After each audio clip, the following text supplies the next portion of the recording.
저는 요즘 세상이 참으로 변덕스럽다라는 생각을 자주 합니다. 어제도 우리 신학생분들과 함께 DC에 다녀왔는데, 이 미국의 수도라고 할 수 있는 가장 그 중심부에서 이 시위가 한창 벌어지고 있었습니다. 어떤 특정 나라의 국기를 들고 다니면서 자신들이 생각하는 바를 주창하고 또 이것을 외치는 자들이 가득 차 있었죠. 그런데 그것을 보면서 그분들이 지금은 이렇게 주장을 하지만 또 자기들의 이익에 반하는 일이 벌어졌을 땐 또 다른 쪽을 응원하고 지지할 것입니다. 정치를 봐도 그렇고 또 뉴스를 봐도 그렇습니다. 미국만 그런가요? 한국도 그렇고요. 세계 곳곳이 그렇습니다. 어제의 강자가 약자가 되고, 어제의 약자가 강자가 되고, 오늘의 야당이 내일의 여당이 되고, 또 오늘의 바람이 동풍으로 불어오는데 내일은 유행이 서풍으로 불어오기도 합니다. 이처럼 세상에는 답이 없습니다. 변덕스럽죠. 그리하여서 이 변덕스러운 세상을 성경에서는 무엇이라 말씀하시느냐? 시편에서는 이와 같이 말씀하십니다. 시편 1편 4절 말씀인데 제가 읽어드리겠습니다. 악인들은 그렇지 아니하며 오직 바람에 나는 겨와 같도다. 세상은 그렇지 아니하며 오직 바람에 나는 겨와 같도다. 그런데 이렇게 변덕스러운 세상 속에서 하나님의 사람들은 과연 어떤 사람이라고 말을 하는가? 같은 말씀 시편 1편의 3절에 이렇게 말씀하십니다. 그는 시냇가에 심은 나무가 철을 따라 열매를 맺으며 그 잎사귀가 마르지 아니함 같으니 그가 하는 모든 일이 다 형통하리로다. 이 변덕스러운 세상, 수없이 변화하는 이 세상 속에서 하나님의 사람들을 뭐라고 묘사하고 있냐면 시냇가에 심은 나무랍니다. 자, 그러면서 어떻게 우리가 이 시냇가에 심어졌는지에 대해서 같은 본문이 2절에서 이렇게 말씀하십니다. 그는 오직 여호와의 율법을 즐거워하여 그의 율법을 주야로 묵상하는 자로다. 여러분, 성경이 우리에게 계속해서 말씀하시는 바는 이 변덕스러운 세상, 이 변화하는 세상 속에서 어떻게 우리가 이 시냇가에 심은 나무처럼 흔들리지 않고 요동하지 않고 담대하게 살 수 있는가? 말씀이 오셔야 된다는 것입니다. 말씀이 우리 가운데 임해야 된다는 것이에요. 말씀이 우리의 생각을 지배하고 그 말씀을 통해서 저 영원한 세상, 변하지 않고 흔들리지 않는, 요동하지 않는 세상을 바라볼 수 있는 눈이 생길 때야 잎사귀가 마르지 아니하며 시간을 견디며 열매를 맺고 그가 하는 모든 일마다 다 형통하리로다. 즉 이 성령의 복, 영권을 우리 가운데 주시겠다라고 말씀하고 있다는 사실입니다. 바로 이 말씀이 심령에 심겨져서 흔들리지 않는 사건이 오늘 말씀에 등장합니다. 바로 예레미야 37장에 나오는데요, 오늘 장면에서 등장인물은 간단합니다. 딱 두 명만 등장합니다. 한 사람은 시드기야입니다. 이 유다의 마지막 왕이고 20대 왕이죠. 마지막 왕이고, 또 다른 인물은 바로 우리가 함께 계속해서 살펴보고 있는 선지자 예레미야입니다. 시드기야 왕 때 그 당시 정세는 너무나도 불안했습니다. 이제 곧 바벨론 왕이 쳐들어올 것이다. 그리하여서 멸망이 목전에 두고 있는, 나라의 운명이 마치 풍전등화와 같은 위기 속에 있었습니다. 그리하여서 왕은 불안해하죠. 왕은 너무나도 두려워합니다. 그런데 왕의 주변에 있는 간신배들이 너무나도 그를 둘러싸고 있는 것입니다. 그래서 이 나라가 어지럽고 이제 곧 멸망할 것 같은데도 그 시기에도 불구하고 간신배들은 자신들의 이익에만 오직 몰두하고 있습니다. 그래서 자신들의 이익을 위하여서 왕을 위로한답시고 괜찮습니다, 괜찮습니다. 왕이시여 아무 일도 일어나지 않을 것입니다. 오히려 유다는 평안할 것입니다 라고 말을 하는 것이죠. 그러나 예레미야는 하나님께로부터 받은 말씀이기 때문에 우리가 그렇게 하면 안 됩니다. 우리는 하나님께 돌이켜야 되고 우리 모두가 회개해야 됩니다 라고 교훈 설교를 한 것입니다. 자, 그러자 간신배들이 어떻게 합니까? 예레미야의 말은 틀린 것이다. 좋다 해야지 자신들의 이익이 극대화되는데 자신들과 반하는 말을 하니까 어떻게 하죠?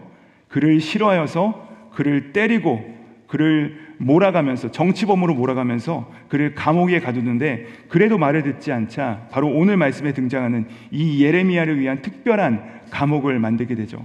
한 사람만 간신히 들어갈 수 있는 그 구덩이를 파가지고 그를 내던진 다음에 거기다 뚜껑을 덮어버립니다. 고문을 한 것이죠.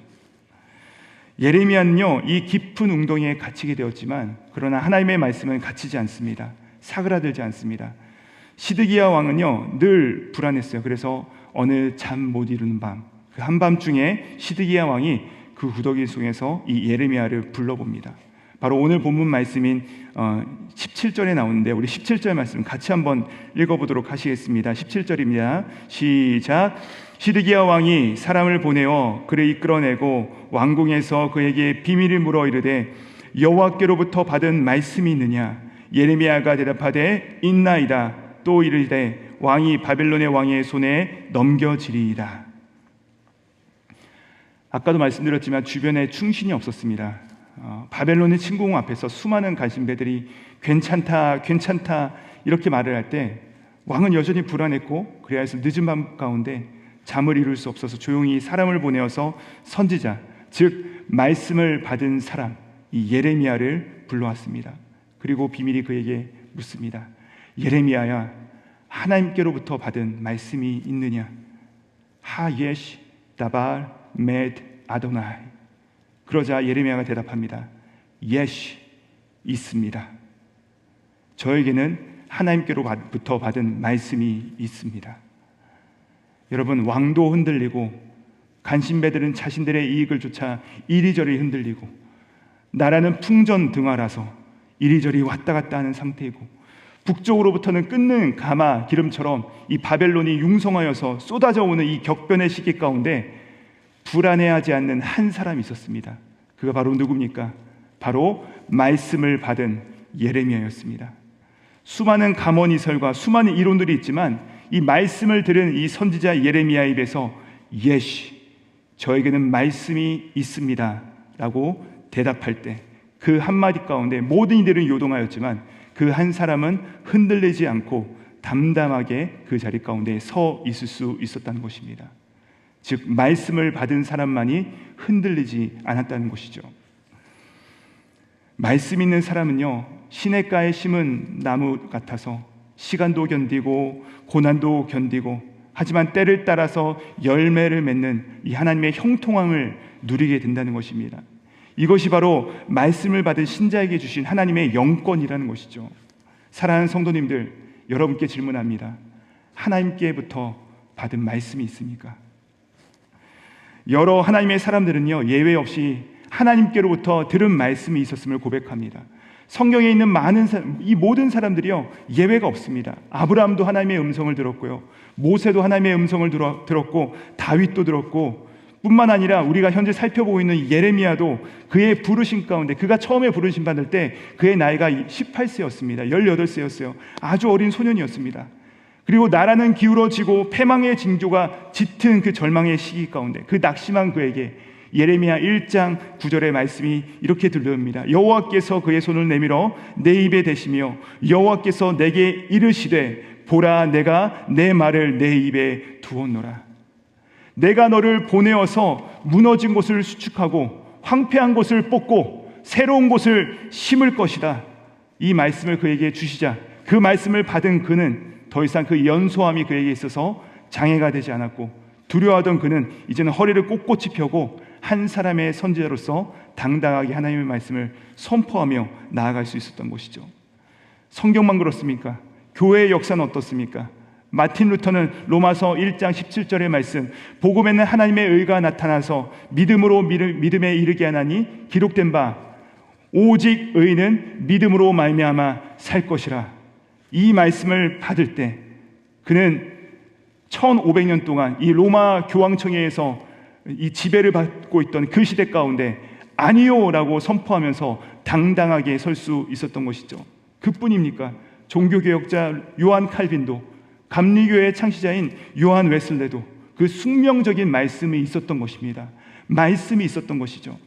미국 대각성 운동 때도 조나단 에드워드 역시도 하나님께로부터 받은 말씀이 있었습니다. 서양 사람들만 그렇습니까? 아니죠. 일제감정기 가운데 모든 사람들이 다 신사참배를 할 때 일사각오의 이 목숨을 버리면서까지 주기철 목사님이 그의 옥중소신에서 뭐라고 고백합니까? 이 추운 옥중에서 나의 이가 떨리고 몸이 떨릴 때 그러나 하나님의 말씀으로 나의 심장은 뜨겁습니다 라고 고백을 했다는 것입니다. 두 아들을 잃은 손양원 목사님 어떻습니까? 그의 두 아들을 잃었음에도 불구하고 원수를 사랑하는 그 말씀을 그가 받았을 때 아들을 죽인 이도 용서하고 양자로 삼습니다. 옥하는 목사님도 하용주 목사님도 다 주님께로부터 받은 말씀이 있었다는 것이죠. 유명인뿐입니까? 사실 우리 모두도 하나님께로부터 받은 말씀이 있지 않습니까? 그 말씀을 들었기에 힘을 내고, 그 말씀을 들었기에 봉사도 하고, 그 말씀을 들었기에 선교도 하고, 그 말씀을 들었기에 인내하고 사랑하는 것 아니겠습니까? 날마다 말씀을 쫓고 살기 때문에 이 변덕스러운 세상 가운데서 바람에 휩쓸리지 아니하고 저 영원하고 흔들리지 않는, 저 요동치 않는 나라에 대한 소망을 품고 살아갈 수 있는 것 아니겠습니까? 이들은 시냇가에 심겨진 나무처럼 시간을 견디며 때를 따라 열매를 맺고 잎사귀가 마르지 아니하니 그 모든 일이 형통하다 하는 이 참된 복을 누리며 살아갈 수 있게 된다는 것입니다. 사랑하는 여러분, 저와 여러분은 어떻습니까? 다시 한번 질문합니다. 우리에게는 받은 말씀이 있습니까? 말씀을 사모해야 됩니다. 오늘 성경이 예레미야가 하나님께로부터 받은 말씀이 있음을 그가 이 사실을 기록한 까닭은 무엇이냐? 이것은 몇몇 영적인 엘리트들에게만 국한되는 영적 체험이 아니라 요한복음 1장 14절 말씀 가운데서 뭐라 말씀하시죠? 말씀이 육신이 되어 우리 가운데 거하심에, 우리 가운데 장막을 치심에, 말씀이 우리에게 임하셨다는 것입니다. 하나님의 말씀이 모든 사모하는 이들에게 이 말씀이 오셨다는 것입니다. 여러분, 이것이 바로 하나님께서 우리를 향한 주님의 약속인 줄 믿습니다. 날마다 우리는 그렇기 때문에 이 말씀을 읽고 묵상하고 기도함으로 말미암아 이 흔들리는 세상 속에서 흔들리지 않는 저 하나님 나라를 위하여서 살아가야 된다라는 말씀인 것이죠.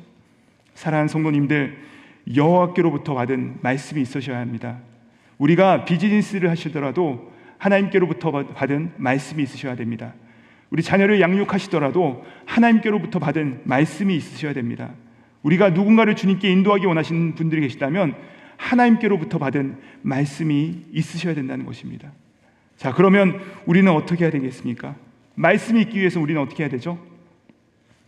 구하셔야 됩니다. 찾으셔야 됩니다. 두드리셔야 된다는 것입니다. 구하는 이마다, 찾는 이마다, 두드리는 이마다 주님께서 말씀을 우리 가운데 부어주실 줄 믿습니다. 제가 오늘 말씀 마무리하면서 마태복음 7장 7절부터 11절 말씀 읽어드리도록 하겠습니다. 구하라, 그리하면 너에게 주실 것이요, 찾으라, 그리하면 찾아낼 것이요, 문을 두드리라, 그리하면 너에게 열릴 것이니, 구하는 이마다 받을 것이요, 찾는 이마다 찾아낼 것이요, 두드리는 이에게 열릴 것이니라. 너희 중에 누가 아들이 떡을 달라는데 돌을 주며 생선을 달라는데 뱀을 줄 사람이 있겠느냐? 너희가 악한 자라도 좋은 것으로 자식에게 줄 알거든 하물며 하늘에 계신 너희 아버지께서 구하는 자에게 좋은 것으로 주시지 않겠느냐? 사랑하는 성도님들, 이 말씀은 예수 그리스도의 피 묻은 언약의 말씀임을 믿으시기 바랍니다.